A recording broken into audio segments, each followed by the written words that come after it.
35 संसद की वित्तीय समितियां। 1 प्राक्कलन समिति। इस समिति में लोकसभा के 30 सदस्य होते हैं। इसमें राज्यसभा के सदस्यों को शामिल नहीं किया जाता है। समिति के सदस्यों का चुनाव प्रत्येक वर्ष आनुपातिक प्रतिनिधित्व के अनुसार एकल संक्रमणीय मत के माध्यम से किया जाता है। इसके सदस्यों का कार्यकाल 1 वर्ष का होता है। ये समिति सरकारी खर्च में कैसे कमी लाई जाए, संगठन में कैसे कुशलता लाई जाए तथा प्रशासन में कैसे सुधार किए जाए आदि विषयों पर रिपोर्ट देती है। प्राक्कलन समिति के प्रतिवेदन पर सदन में बहस नहीं होती है, परंतु ये समिति अपना कार्य वर्ष भर करती है और अपना दृष्टिकोण सदन के समक्ष रखती है। 2 लोक लेखा समिति। प्राक्कलन समिति की जुड़वा बहन के रूप में ज्ञात इस समिति में 22 सदस्य होते हैं, जिसमें 15 सदस्य लोकसभा द्वारा तथा 7 सदस्य राज्यसभा द्वारा 1 वर्ष के लिए निर्वाचित किए जाते हैं। 1967 ईस्वी से स्थापित तथा प्रथा के अनुसार इस समिति के अध्यक्ष के रूप में विपक्ष के किसी सदस्य को नियुक्त किया जाता है। लोक लेखा समिति में राज्यसभा के सदस्यों से को सह सदस्य माना जाता है तथा उन्हें मत देने का अधिकार प्राप्त नहीं है। लोक लेखा समिति का मुख्य कार्य। 1 ये समिति भारत के नियंत्रक महालेखा परीक्षक द्वारा किया गया लेखा परीक्षण संबंधी प्रतिवेदनों की जांच करती है। 2 भारत सरकार के व्यय के लिए सदन द्वारा प्रदान की गई राशियों का विनियोग दर्शाने वाली लेखाओं की जांच करना। 3 संसद द्वारा प्रदान की गई धनराशि के अतिरिक्त धनराशि को व्यय किया गया हो तो समिति उन परिस्थितियों की जांच करती है जिसके कारण अतिरिक्त व्यय करना पड़ा। 4 समिति राष्ट्रपति के वित्तीय मामलों के संचालन में अपव्यय, भ्रष्टाचार, अकुशलता में कमी के किसी प्रमाण को खोज सकती है। 3 सरकारी उपक्रमों की समिति। इस समिति में 22 सदस्य होते हैं, जिनमें से 15 लोकसभा तथा 7 राज्यसभा द्वारा अनुपातिक प्रतिनिधित्व की एकल संक्रमणीय मत पद्धति द्वारा निर्वाचित किए जाते हैं। समिति का अध्यक्ष लोकसभा अध्यक्ष द्वारा नामजद किया जाता है। इस समिति के निम्न कार्य हैं। 1 सरकारी उपक्रमों के प्रतिवेदनों और लेखाओं की ओर उन पर नियंत्रक एवं महालेखा परीक्षक के प्रतिवेदनों की जांच करना। 2 ऐसे विषयों की जांच करना जो सदन या अध्यक्ष द्वारा निर्दिष्ट किए जाएं। 4 कुछ अन्य प्रमुख समितियां। कार्य मंत्रणा समिति। लोकसभा की कार्य मंत्रणा समिति में अध्यक्ष सहित 15 सदस्य होते हैं। लोकसभा का अध्यक्ष इसका पदेन अध्यक्ष होता है। राज्यसभा की कार्य मंत्रणा समिति में इसकी सभा का सभापति इसका पदेन सभापति होता है। गैर सरकारी सदस्यों के विधेयकों तथा संकल्पों संबंधी समिति। इसका गठन लोकसभा में किया जाता है। इस समिति में 15 सदस्य होते हैं। लोकसभा का उपाध्यक्ष इस समिति का अध्यक्ष होता है। पृष्ठ 226। नियम समिति। लोकसभा की नियम समिति में लोकसभा अध्यक्ष सहित 15 सदस्य होते हैं, जबकि राज्यसभा की नियम समिति में सभापति एवं उपसभापति सहित 16 सदस्य होते हैं। लोकसभा अध्यक्ष एवं राज्यसभा के सभापति अपने अपने सदन की समितियों का पदेन अध्यक्ष होते हैं। 5 अनुसूचित जातियों तथा अनुसूचित जनजातियों का कल्याण संबंधी समिति। इसमें 30 सदस्य शामिल किए जाते हैं। इसमें 20 लोकसभा तथा 10 राज्यसभा के सदस्य होते हैं। 6 ग्रंथालय समिति। इसमें 9 सदस्य होते हैं। लोकसभा अध्यक्ष द्वारा मनोनीत 6 लोकसभा सदस्य तथा राज्यसभा के सभापति द्वारा मनोनीत 3 सदस्य शामिल किए जाते हैं। इस समिति का गठन प्रत्येक वर्ष किया जाता है। 36 पंचायती राज। पंचायती राज का शुभारंभ स्वतंत्र भारत में 2 अक्टूबर 1959 ईस्वी को भारत के प्रथम प्रधानमंत्री जवाहरलाल नेहरू के द्वारा राजस्थान राज्य के नागौर जिला में हुआ। 11 अक्टूबर 1959 ईस्वी को पंडित नेहरू ने आंध्र प्रदेश राज्य में पंचायती राज का प्रारंभ किया। 73वां संविधान संशोधन पंचायती राज से संबंधित है। इसके द्वारा संविधान के भाग 9 अनुच्छेद 243 क से ण तक तथा अनुसूचित 11 का प्रावधान किया गया है। 73वां संविधान संशोधन की मुख्य बातें। 1 इसके द्वारा पंचायती राज के त्रिस्तरीय ढांचे का प्रावधान किया गया है। ग्राम स्तर पर ग्राम पंचायत, प्रखंड स्तर पर पंचायत समिति तथा जिला स्तर पर जिला परिषद के गठन की व्यवस्था की गई है। 2 पंचायती राज संस्था के प्रत्येक स्तर में 1/3 स्थानों पर महिलाओं के लिए आरक्षण की व्यवस्था की गई है। 3 इसका कार्यकाल 5 वर्ष निर्धारित किया गया है। पंचायत भंग होने पर 6 माह के अंदर निर्वाचित होंगे। 4 राज्य की संचित निधि से इन संस्थाओं को अनुदान देने की व्यवस्था की गई है। नोट 73वें संविधान संशोधन के बाद पंचायती राज अधिनियम का निर्माण करने वाले प्रथम राज्य कर्नाटक है। पंचायती राज व्यवस्था में सुधार हेतु गठित समितियां। बलवंत राय मेहता समिति 1957 ईस्वी, अशोक मेहता समिति 1977 ईस्वी, पीवी के राय समिति 1985 ईस्वी, एलएम सिंधवी समिति 1986 ईस्वी, 64वां संविधान संशोधन 1989 ईस्वी, 73वां संविधान संशोधन 1993 ईस्वी। 74वां संविधान संशोधन। 74वां संविधान संशोधन नगर पालिकाओं से संबंधित है। इसके द्वारा संविधान के भाग 9 का अनुच्छेद 243 त से य 6 तक एवं 12वीं अनुसूची का प्रावधान किया गया है। 74वां संविधान संशोधन की मुख्य बातें। नगर पालिकाओं में महिलाओं के लिए 1/3 भाग स्थान आरक्षित है। नगर पालिकाओं में अनुसूचित जाति तथा जनजाति के लिए भी आरक्षण की व्यवस्था की गई है। नगरीय संस्थाओं का कार्यकाल 5 वर्ष का होगा। विघटन की स्थिति में 6 माह के अंदर चुनाव कराना है। नोट: 73वां संविधान संशोधन अधिनियम 25/4/1993 ईस्वी से और 74वां संविधान संशोधन 1/6/1993 ईस्वी से प्रवर्त हुआ है। नगर पालिका के प्रकार। नगर पंचायत ऐसा ग्रामीण क्षेत्र जो नगर क्षेत्र में परिवर्तित हो रहा हो। नगर परिषद छोटे नगर क्षेत्र के लिए। नगर निगम बड़े नगर क्षेत्र के लिए। नोट: नगर निगम की स्थापना सर्वप्रथम मद्रास में 1687 ईस्वी में की गई थी। पृष्ठ 227। 37 महत्वपूर्ण शब्दावलियां। 1. शून्यकाल। संसद के दोनों सदनों में प्रश्नकाल के ठीक बाद के समय को शून्यकाल कहा जाता है। ये 12 बजे प्रारंभ होता है और 1 बजे दिन तक चलता है। शून्यकाल का लोकसभा या राज्यसभा की प्रक्रिया तथा संचालन नियम में कोई उल्लेख नहीं है। इस काल अर्थात 12 बजे से 1 बजे तक के समय को शून्यकाल का नाम समाचार पत्रों द्वारा दिया गया। इस काल के दौरान सदस्य अविलंबनीय महत्व के मामलों को उठाते हैं तथा उस पर तुरंत कार्यवाही चाहते हैं। 2. सदन का स्थगन। सदन के स्थगन द्वारा सदन के कामकाज को विनिर्दिष्ट समय के लिए स्थगित कर दिया जाता है। ये कुछ घंटे, दिन या सप्ताह का भी हो सकता है, जबकि सत्र अवसान द्वारा सत्र की समाप्ति होती है। 3. विघटन। विघटन केवल लोकसभा का ही हो सकता है। इससे लोकसभा का अंत हो जाता है। 4. अनुपूरक प्रश्न।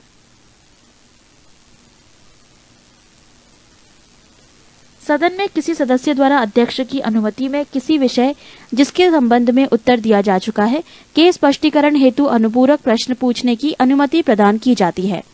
5. तारांकित प्रश्न। जिन प्रश्नों का उत्तर सदस्य तुरंत सदन में चाहता है उसे तारांकित प्रश्न कहा जाता है। तारांकित प्रश्नों का उत्तर मौखिक दिया जाता है तथा तारांकित प्रश्नों के अनुपूरक प्रश्न भी पूछे जा सकते हैं।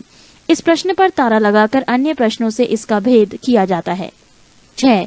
अतारांकित प्रश्न। जिन प्रश्नों का उत्तर सदस्य लिखित चाहता है उन्हें अतारांकित प्रश्न कहा जाता है। अतारांकित प्रश्न का उत्तर सदन में नहीं दिया जाता है और इन प्रश्नों के अनुपूरक प्रश्न नहीं पूछे जाते। 7. अल्प सूचना प्रश्न।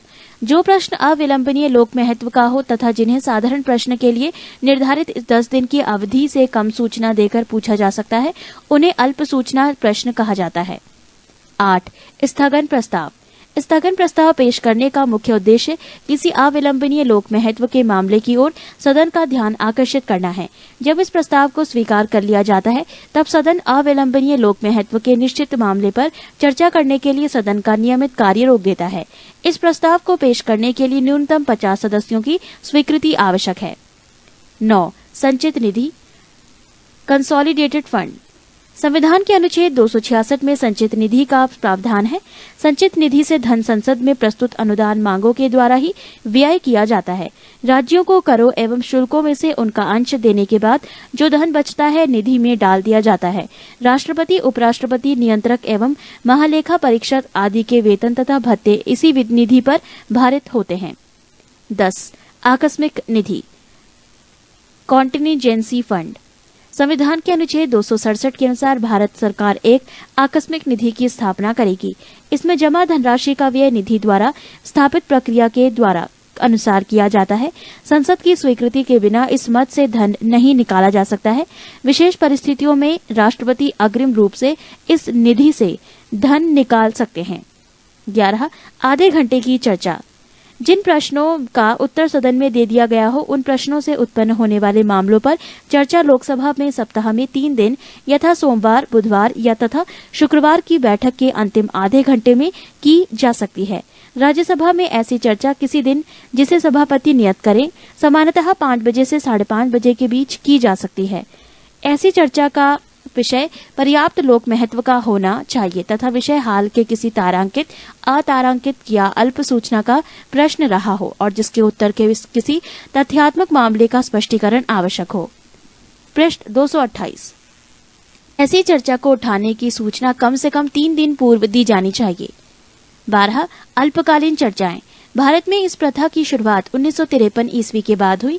इसमें लोक महत्व के प्रश्न पर सदन का ध्यान आकर्षित किया जाता है। ऐसी चर्चा के लिए स्पष्ट कारणों सहित सदन के महासचिव को सूचना देना आवश्यक होता है। इस सूचना पर कम से कम 2 अन्य सदस्यों के हस्ताक्षर होना भी आवश्यक है। 13. विनियोग विधेयक। विनियोग विधेयक में भारत की संचित निधि पर भारत व्यय की पूर्ति के लिए अपेक्षित धन तथा सरकार के खर्च हेतु अनुदान की मांग शामिल होती है। भारत की संचित निधि में से कोई धन विनियोग विधेयक के अधीन ही निकाला जा सकता है। 14. लेखा अनुदान। जैसा कि विदित है, विनियोग विधेयक के पारित होने के बाद ही भारत की संचित निधि से कोई रकम निकाली जा सकती है, किंतु सरकार को इस विधेयक के पारित होने के पहले भी रुपयों की आवश्यकता हो सकती है। अनुच्छेद 116 क के अंतर्गत लोकसभा लेखा अनुदान वोट ऑन अकाउंट पारित कर सरकार के लिए एक अग्रिम राशि मंजूर कर सकती है, जिसके बारे में बजट विवरण देना सरकार के लिए संभव नहीं है। 15. वित्त विधेयक फाइनेंस बिल। संविधान के अनुच्छेद 112 वित्त विधेयक को परिभाषित करता है। जिन वित्तीय प्रस्तावों को सरकार आगामी वर्ष के लिए सदन में प्रस्तुत करती है, उन वित्तीय प्रस्तावों को मिलाकर वित्त विधेयक की रचना होती है। सामान्यतः वित्त विधेयक उस विधेयक को कहते हैं जो राजस्व या व्यय से संबंधित होता है। संसद में प्रस्तुत सभी वित्त विधेयक धन विधेयक नहीं हो सकते हैं। वित्त विधेयक धन विधेयक है या नहीं, इसे प्रमाणित करने का अधिकार केवल लोकसभा अध्यक्ष को है। 16. धन विधेयक। संसद में राजस्व एकत्र करने अथवा अन्य प्रकार से धन से संबद्ध विधेयक को धन विधेयक कहते हैं। संविधान के अनुच्छेद 110(1) के उपखंड क से 6 तक में उल्लेखित विषयों से संबंधित विधेयकों को धन विधेयक कहा जाता है। धन विधेयक केवल लोकसभा में ही पेश किया जाता है। धन विधेयक को राष्ट्रपति पुनः विचार के लिए लौटा नहीं सकता है। 17. अनुपूरक अनुदान।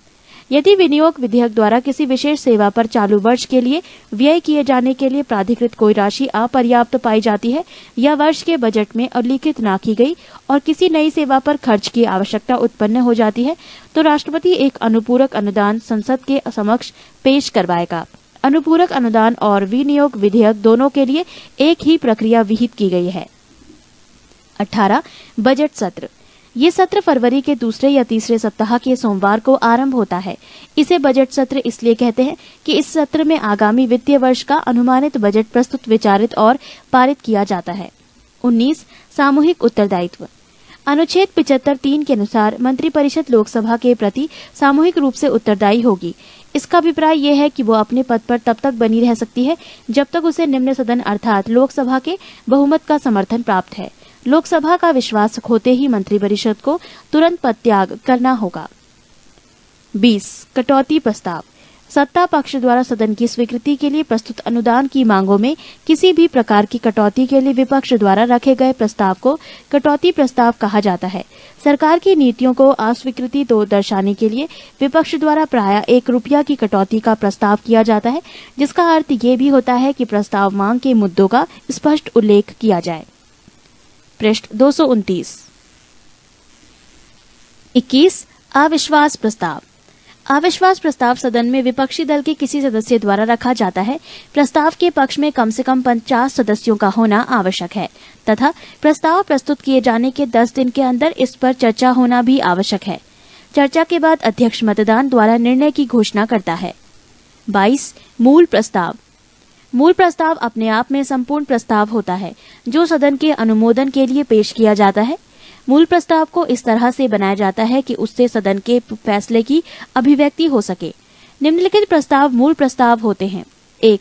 राष्ट्रपति के अभिभाषण पर धन्यवाद प्रस्ताव। 2. अविश्वास प्रस्ताव।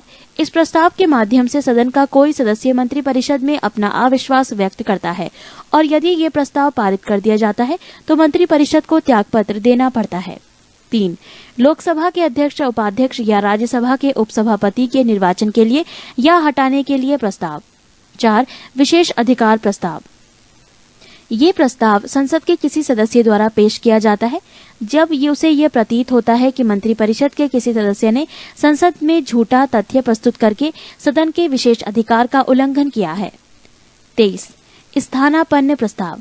जो प्रस्ताव मूल प्रस्ताव के स्थान पर और उसके विकल्प के रूप में पेश किए जाते हैं उन्हें स्थानापन्न प्रस्ताव कहा जाता है। 4.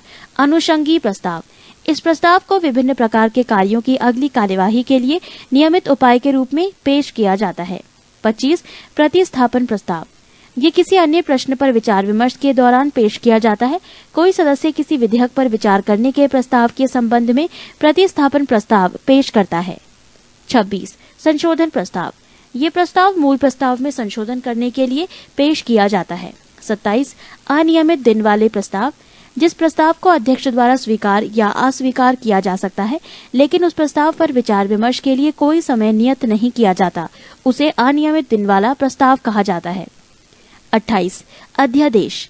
राष्ट्रपति अथवा राज्यपाल संसद अथवा विधानमंडल के सत्र अवसान की स्थिति में आवश्यक विषयों से संबंधित अध्यादेश का प्रख्यापन करते हैं। अध्यादेश में निहित विधि संसद अथवा विधानमंडल के अगले सत्र की शुरुआत के 6 सप्ताह के बाद प्रवर्तन योग्य नहीं रह जाती यदि संसद अथवा विधानमंडल द्वारा उसका अनुमोदन नहीं कर दिया जाता है। 29. निंदा प्रस्ताव।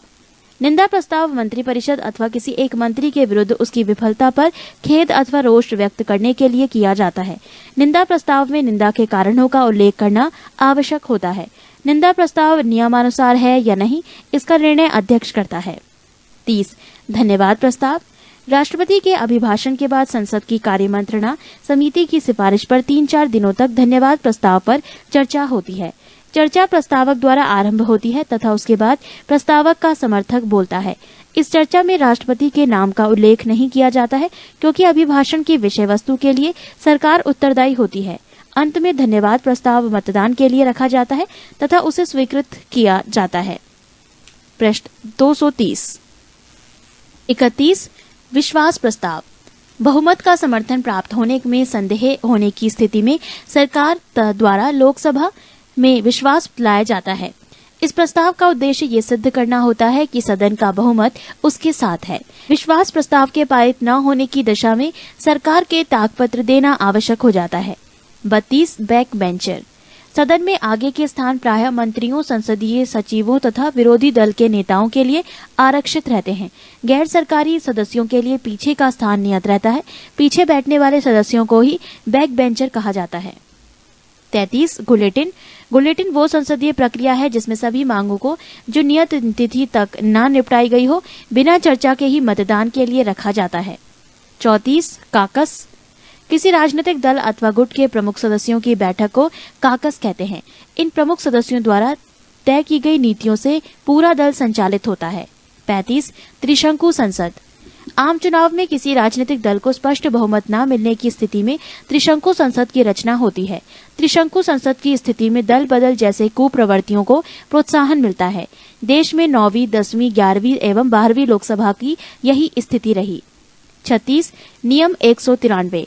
इस नियम के अंतर्गत सदस्य अत्यावश्यक एवं अविलंबनीय विषय पर तुरंत अल्पकालिक चर्चा की मांग कर सकते हैं। ये नियम 1953 ईस्वी में बनाया गया था। इससे सदन की नियमावली में अविलंब चर्चा के लिए स्थगन प्रस्ताव के अतिरिक्त अन्य कोई साधन सदस्यों के पास न था, इसीलिए यह नियम बनाया गया। इसके अतिरिक्त सदस्य किसी भी सार्वजनिक महत्व के अविलंबनीय विषय पर अल्पकालिक चर्चा के लिए नोटिस दे सकते हैं। ये चर्चा किसी प्रस्ताव के माध्यम से नहीं होती। इसी कारण चर्चा के अंत में सदन में मत विभाजन नहीं होता। केवल सभी पक्ष के सदस्यों को संबद्ध विषयों पर अपने विचार प्रकट करने का अवसर मिलता है। 37. न्यायिक पुनर्विलोकन। भारत में न्यायपालिका को न्यायिक पुनर्विलोकन की शक्ति प्राप्त होती है। न्यायिक पुनर्विलोकन के अनुसार न्यायालयों को ये अधिकार प्राप्त है कि यदि विधानमंडल द्वारा पारित की गई विधियां अथवा कार्यपालिका द्वारा किए गए आदेश संविधान के प्रतिकूल है तो वो उन्हें निरस्त घोषित कर सकते हैं। 38. गढ़ पूर्ति क्योरम। सदन में किसी बैठक के लिए गणपूर्ति अथवा अध्यक्ष सहित कुल सदस्य संख्या का 10वां भाग होती है। बैठक शुरू होने के पूर्व यदि गणपूर्ति नहीं है तो गणपूर्ति घंटी बजाई जाती है। अध्यक्ष तभी पीठासीन होता है जब गणपूर्ति हो जाती है। 39 प्रश्नकाल। दोनों सदनों में प्रत्येक बैठक के प्रारंभ के 1 घंटे तक प्रश्न किए जाते हैं और उनके उत्तर दिए जाते हैं। इसे प्रश्नकाल कहा जाता है। प्रश्नकाल के दौरान सदस्यों को सरकार के कार्यों पर आलोचन प्रत्यालोचन का समय मिलता है। इसके 2 लाभ हैं। एक तो सरकार जनता की कठिनाइयों एवं अपेक्षाओं के प्रति सजग रहती है। दूसरे, इस दौरान सरकार अपनी नीतियों एवं कार्यक्रमों की जानकारी सदन को देती है। 40 दबाव समूह प्रेशर ग्रुप। व्यक्तियों के ऐसे समूह जिनके हित समान होते हैं दबाव समूह कहे जाते हैं। ये ग्रुप अपने हित के लिए शासन तंत्र पर विभिन्न प्रकार से दबाव बनाते हैं। 41 पंगु सत्र लेम डक सेशन। एक विधानमंडल के कार्यकाल की समाप्ति तथा दूसरे विधानमंडल के कार्यकाल की शुरुआत के बीच के काल में संपन्न होने वाले सत्र को पंगु सत्र कहा जाता है। ये व्यवस्था केवल अमेरिका में है। 42 सचेतक विप। राजनीतिक दल में अनुशासन बनाए रखने के लिए सचेतक की नियुक्ति प्रत्येक संसदीय दल द्वारा की जाती है। किसी विषय विशेष पर मतदान होने की स्थिति में सचेतक दल अपने सदस्यों को मतदान विषयक निर्देश देता है। सचेतक के निर्देशों के विरुद्ध मतदान करने वाले सदस्य के विरुद्ध दल बदल विनिरोध कानून के अंतर्गत कार्यवाही की जाती है। पृष्ठ 231। 35 आपात उपबंध। भारतीय संविधान में 3 प्रकार के आपातकाल की व्यवस्था की गई है। 1 राष्ट्रीय आपात अनुच्छेद 352, 2 राष्ट्रीय शासन अनुच्छेद 356 एवं 3 वित्तीय आपात अनुच्छेद 360। राष्ट्रीय आपात अनुच्छेद 352। इसकी घोषणा निम्नलिखित में से किसी भी आधार पर राष्ट्रपति के द्वारा की जाती है। 1 युद्ध, 2 बाह्य आक्रमण और 3 सशस्त्र विद्रोह। राष्ट्रीय आपात की घोषणा राष्ट्रपति मंत्रिमंडल की लिखित सिफारिश पर करता है। राष्ट्रीय आपात की उद्घोषणा को न्यायालय में प्रश्नगत किया जा सकता है। 44वें संशोधन द्वारा अनुच्छेद 352 के अधीन उद्घोषणा संपूर्ण भारत में या उसके किसी भाग में की जा सकती है। राष्ट्रीय आपात के समय राज्य सरकार निलंबित नहीं की जाती है, अपितु वो संघ की कार्यपालिका के पूर्ण नियंत्रण में आ जाती है।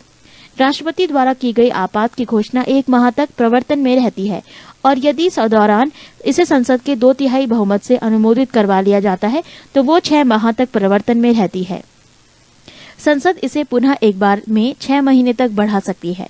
यदि आपात की घोषणा तब तक की जाती है जब लोकसभा का विघटन हो गया हो या लोकसभा का विघटन 1 मास के अंतर्गत आपात उद्घोषणा का अनुमोदन किए बिना हो जाता है, तो आपात उद्घोषणा लोकसभा की प्रथम बैठक की तारीख से 30 दिन के अंदर अनुमोदित होना चाहिए, अन्यथा 30 दिन के बाद ये प्रवर्तन में नहीं रहेगी। यदि लोकसभा साधारण बहुमत से आपात उद्घोषणा को वापस लेने का प्रस्ताव पारित कर देती है तो राष्ट्रपति को उद्घोषणा वापस लेनी पड़ती है। आपात उद्घोषणा पर विचार करने के लिए लोकसभा का विशेष अधिवेशन तब आहूत किया जा सकता है जब लोकसभा की कुल सदस्य संख्या के 1/10 सदस्यों द्वारा लिखित सूचना लोकसभा अध्यक्ष को जब सत्र चल रहा हो या राष्ट्रपति को जब सत्र नहीं चल रहा हो दी जाती है। लोकसभा अध्यक्ष या राष्ट्रपति सूचना प्राप्ति के 14 दिनों के अंदर लोकसभा का विशेष अधिवेशन आहूत करते हैं। आपातकाल की उद्घोषणा के प्रभाव। जब कभी संविधान के अनुच्छेद 352 के अंतर्गत आपातकाल की उद्घोषणा होती है तो इसके ये प्रभाव होते हैं। 1 राज्य की कार्यपालिका शक्ति संघीय कार्यपालिका के अधीन हो जाती है। 2 संसद की विधायी शक्ति राज्य सूची से संबद्ध राज्य विषयों तक विस्तृत हो जाती है। 3 संविधान के अनुच्छेद 19 में दी गई स्वतंत्रताएं स्थगित हो जाती हैं। 4 राष्ट्रपति को यह अधिकार प्राप्त हो जाता है कि संविधान के अनुच्छेद 20 से 21 में उल्लिखित अधिकारों के क्रियान्वयन के लिए न्यायपालिका की शरण लेने के अधिकार को स्थगित कर दे। पृष्ठ 223। अनुच्छेद 352 के अधीन बाह्य आक्रमण के आधार पर आपात की प्रथम घोषणा चीनी आक्रमण के समय 26 अक्टूबर 1962 ईस्वी को की गई थी। ये उद्घोषणा 10 जनवरी 1968 ईस्वी को वापस ले ली गई। दूसरी बार आपात की घोषणा 3 दिसंबर 1971 ईस्वी को पाकिस्तान से युद्ध के समय की गई बाह्य आक्रमण के आधार पर। तीसरी बार राष्ट्रीय आपात की घोषणा 26 जून 1975 ईस्वी को आंतरिक गड़बड़ी की आशंका के आधार पर जारी की गई थी। दूसरी तथा तीसरी उद्घोषणा को मार्च 1977 ईस्वी में वापस ली गई। राज्य में राष्ट्रपति शासन। अनुच्छेद 356 के अधीन राष्ट्रपति किसी राज्य में ये समाधान हो जाने पर कि राज्य में संवैधानिक तंत्र विफल हो गया है अथवा राज्य संघ की कार्यपालिका के किन्हीं निर्देशों का अनुपालन करने में असमर्थ रहता है तो आपात स्थिति की घोषणा कर सकता है।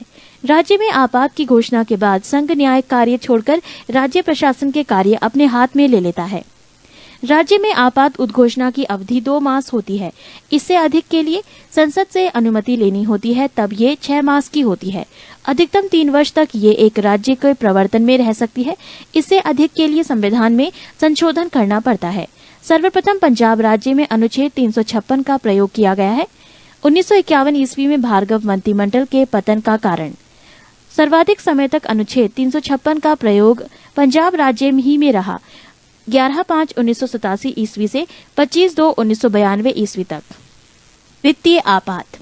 अनुच्छेद 360 के तहत वित्तीय आपात की उद्घोषणा राष्ट्रपति द्वारा तब की जाती है जब उसे विश्वास हो जाए कि ऐसी स्थिति विद्यमान है जिसके कारण भारत के वित्तीय स्थायित्व या साख को खतरा है। वित्तीय आपात की उद्घोषणा को 2 महीनों के भीतर संसद के दोनों सदनों के सम्मुख रचना तथा उनकी स्वीकृति प्राप्त करना आवश्यक है। वित्तीय आपात की घोषणा उस समय की जाती है जब लोकसभा विघटित हो तो 2 महीने के भीतर राज्यसभा की स्वीकृति मिलने के उपरांत वो आगे भी लागू रहेगी, किंतु नवनिर्वाचित लोकसभा द्वारा उसकी प्रथम बैठक के आरंभ से 30 दिन के भीतर ऐसी उद्घोषणा की स्वीकृति आवश्यक है। राष्ट्रपति वित्तीय आपात की घोषणा को किसी समय वापस ले सकता है। शपथ एवं त्यागपत्र। पद राष्ट्रपति, शपथ मुख्य न्यायाधीश, त्यागपत्र उपराष्ट्रपति। पद उपराष्ट्रपति, शपथ राष्ट्रपति, त्यागपत्र राष्ट्रपति। राज्यपाल, शपथ राज्य उच्च न्यायालय के मुख्य न्यायाधीश, त्यागपत्र राष्ट्रपति, मुख्य न्यायाधीश, शपथ राष्ट्रपति, त्यागपत्र राष्ट्रपति। प्रधानमंत्री, शपथ राष्ट्रपति, त्यागपत्र राष्ट्रपति। लोकसभा अध्यक्ष शपथ नहीं लेता है, त्यागपत्र उपाध्यक्ष। वित्तीय आपात का प्रभाव। 1. उच्चतम न्यायालय उच्च न्यायालय के न्यायाधीशों और संघ तथा राज्य सरकारों के अधिकारियों के वेतन में कमी की जा सकती है।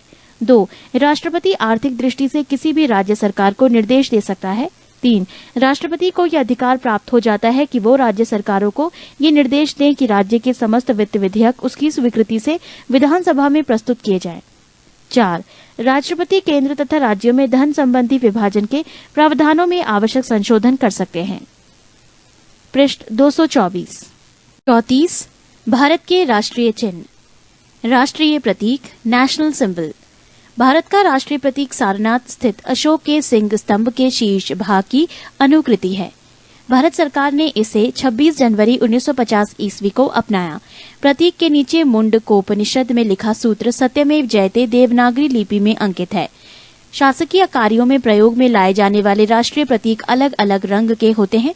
नीला राष्ट्रीय प्रतीक भारत के मंत्रियों द्वारा, लाल राष्ट्रीय प्रतीक राज्यसभा के सदस्यों के अधिकारियों द्वारा, हरा राष्ट्रीय प्रतीक लोकसभा के सदस्यों के द्वारा उपयोग में लाया जाता है।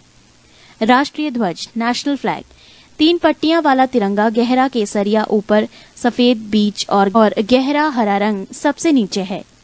सफेद पट्टी के बीच में नीले रंग का चक्र है जिसमें 24 तीलियां हैं तथा इसे सारनाथ में अशोक के सिंह स्तंभ पर बने चक्र से लिया गया है। ध्वज की लंबाई एवं चौड़ाई का अनुपात 3:2 है। भारत के संविधान सभा ने राष्ट्रध्वज का प्रारूप 22 जुलाई 1947 को अपनाया। राष्ट्रीय ध्वज का केसरिया रंग जागृति, शौर्य तथा त्याग का, सफेद रंग सत्य एवं पवित्रता का एवं हरा रंग जीवन समृद्धि का प्रतीक है। भारतीय ध्वज संहिता 2002 के अनुसार सभी भारतीय नागरिकों एवं निजी संस्थाओं आदि को भी राष्ट्रीय ध्वज प्रदर्शन का अधिकार है। जनवरी 2004 को एक महत्वपूर्ण निर्णय में उच्चतम न्यायालय मुख्य न्यायाधीश B.N. खरे की अध्यक्षता में ने ये घोषणा की कि संविधान के अनुच्छेद 19(1)(a) के अधीन राष्ट्रीय ध्वज फहराना नागरिकों का मूल अधिकार है। नोट: भारत के राष्ट्रीय ध्वज का पहली बार प्रदर्शन 14 अगस्त 1947 की मध्य रात्रि में हुआ। राष्ट्रगान, नेशनल एंथम। रविंद्रनाथ ठाकुर द्वारा रचित जन गण मन को संविधान सभा ने 24 जनवरी 1950 ईस्वी को भारत का राष्ट्रगान अस्वीकार किया। इसके गायन का समय 52 सेकंड है तथा संक्षिप्त अवधि 20 सेकंड है, जिसमें इसकी प्रथम और अंतिम पंक्तियां गाई जाती हैं। ये सर्वप्रथम 27 दिसंबर 1911 को भारतीय कांग्रेस के कोलकाता अधिवेशन अध्यक्ष पंडित विशन नारायण दत्त में गाया गया। इसे रविंद्रनाथ ठाकुर ने 1912 ईस्वी में तत्वबोधिनी में भारत भाग्य विधाता शीर्षक से प्रकाशित किया गया था तथा 1919 ईस्वी में मॉर्निंग सॉन्ग ऑफ इंडिया के नाम से अंग्रेजी अनुवाद किया। राष्ट्रगान के वर्तमान संगीतमय धुन को बनाने का श्रेय कैप्टन राम सिंह ठाकुर INA के सिपाही को जाता है। सर्वप्रथम इसे 27 दिसंबर 1911 को कांग्रेस के कोलकाता अधिवेशन में गाया गया था। राष्ट्रगीत नेशनल सॉन्ग बंकिम चंद्र चटर्जी के उपन्यास आनंद मठ में उन्हीं के द्वारा रचित वंदे मातरम को राष्ट्रगीत के रूप में 26 जनवरी 1950 ईस्वी को स्वीकार किया गया। इसे सर्वप्रथम 1896 ईस्वी में भारतीय राष्ट्रीय कांग्रेस के अधिवेशन अध्यक्ष रहीमतुल्ला सयानी में गाया गया था। इस गीत को गाने का समय 1 मिनट और 5 सेकंड है।